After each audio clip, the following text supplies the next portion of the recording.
नए सप्ताह में आपके पास धुआँधार नतीजे आने शुरू हो जाएँगे और किस रफ़्तार से नतीजे आएँगे वो मतलब पहला हफ़्ता तो आईटी शेयरों का ही रहता है मोटे तौर पे कि 10 तारीख को टीसीएस आ गया, एचसीएल 12 को आ जाएगा, उसी दिन विप्रो आ जाएगा, फिर 13 को इन्फोसिस आ जाएगा, माइंडट्री 13 को ही आ जाएगा, आपके पास टाटा एल्क्सी अगले दिन 14 को आ जाएगा। धुआँधार आपके पास आईटी सेक्टर के जो बड़े और मझोले नाम हैं, वो नतीजे दिखाएँगे। तो एक तरह से जो भी एक्शन होगा या तो जो दुनिया भर में हो रहा है, बाइडेन-पुतिन जो कर रहे हैं, उससे हमारे यहाँ दिशा मिलेगी या फिर जो हमारी आईटी कंपनियाँ बोलेंगी, उससे दिशा मिलेगी। तो इस समय पर्टिकुलरली इस सेक्टर को लेकर के क्योंकि आपने पहले भी कहा था कि इस बार नतीजों को देखना पड़ेगा। तो क्या देखने को मिल सकता है? अंदाज़ा क्या है आपका? देखिए मैं हर तरफ से आईटी के नतीजों को समझने की कोशिश कर रहा हूँ। पहले मेरा एक्सपेक्टेशन मुझे ऐसा लगा था कि फ्लैटिश मार्जिन रह जाएगा।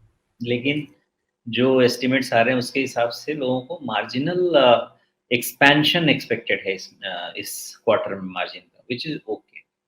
डील विन्स पे ध्यान देना होगा, क्या कह रहे हैं। एट्रिशन पे ध्यान देना होगा, क्या कह रहे हैं। और अगर कॉन्फ्रेंस कॉल में ये सारे सवाल उठें जो आजकल काफ़ी न्यूज़ में आ रहा है कि नए ऑफ़र्स जो रोल आउट किए गए थे, उनका डिनायल हो रहा है। तो इन सब के क्या मायने हैं? इन सब का फाइन प्रिंट रीड करना पड़ेगा और इनका फाइन प्रिंट मार्केट रीड कर लेगा। तो इन सब पे ख़ास ध्यान रखना है कि इन नंबर्स के इन सब सब्जेक्टिव फैक्टर्स के बारे में क्या बात करते हैं।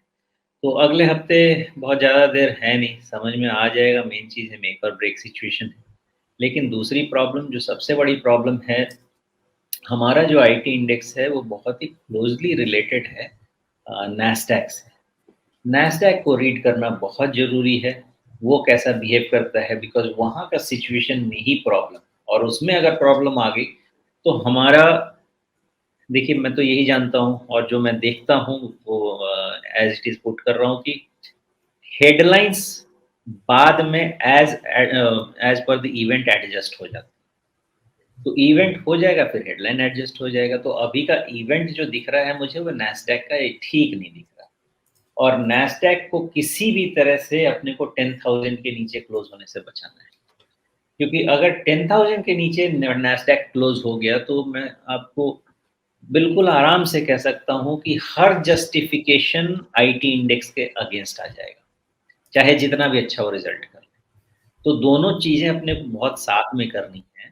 जैसे मल्टी फैक्टर देखना पड़ेगा अपने को। पहला रिज़ल्ट जो मैंने बोला उसका तो वॉच करेंगे ही, साथ में नैस्डैक आने वाले 2 हफ्ते में कैसा बिहेवियर देता है, इस चीज़ को बड़े क्लोज़ली ऑब्ज़र्व कीजिए बिकॉज़ 10,000 के नीचे साइकोलॉजिकली बहुत बड़ा हिट हो जाएगा नैस्डैक को मुझे लगता है। या तो बॉटम ही वहाँ पे बन जाएगा फाइनल या वहाँ से एक बहुत बढ़िया बॉटम डीप बन।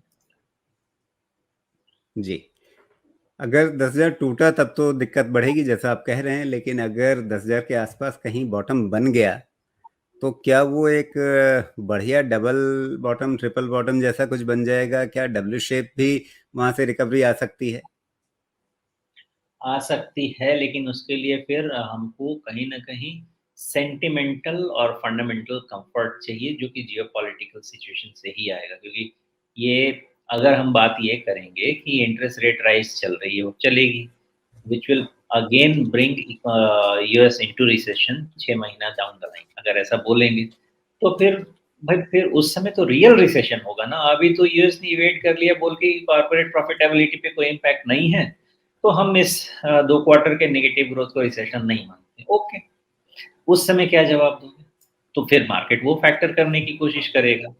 इसलिए अभी यहाँ से कुछ भी जल्दबाज़ी नहीं करना है, ठीक है, नीचे से हमको 10% सैक्रिफाइस करना पड़ेगा रिटर्न। ओके, कोई दिक्कत नहीं है, लेकिन अगर मान लीजिए ठीक हो जाता है, तो ऐसा थोड़ी है कि फिर नैस्डैक फिर यहाँ से 50% रिटर्न नहीं देगा। अगर ठीक हो जाता है तो नीचे का 10% छोड़ दीजिए, बाकी का 30-40% कमा लीजिए।